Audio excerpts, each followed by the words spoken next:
Ассалаумалейкум достар. Чыңгыз бауырым Думан ықшам ауданынан төмен жағынан орбита бізге жоғары жаққа келген екен. Тиктоктан көріп, мынандай жай кілтпен қанша жылдан бері қиналып жүрген, есікті ашып, багажникті ашып деген сияқты каждый раз. Енді соның шешімін тауып мынандай пультқа жасадық. Өзінің заводскойын мен бір нәрсе айтып кетейін, көп адамдар түсінбей жатыр. Бұл заводской өзінде болады, көп адамдар білмейді соны. Сөйтіп сигнализация қойдыртады, сөйтіп ол проблема болады, дұрыстап қоймағаннан кейін жақсысын.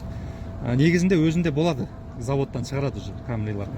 Сонымен мына кілтті, пультті енгізіп программамен анаған жазып бердім. Сіздер негізі эфирде болған болсаңыздар, жаңа бәрін көрсеттім, ештеңе жасырмай бастан аяқ. Білесіз, сізде болдыңыз.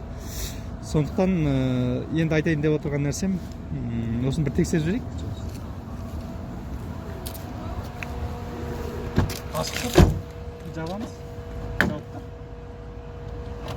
Ашып тұр. Енді багажник.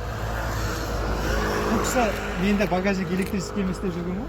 Багажнигі де заводтан бар екен. Тұрс. Багажник ашып та қиналмайды. Сондықтан хабарласыңыздар. Камри көптеген машиналарға жасаймыз.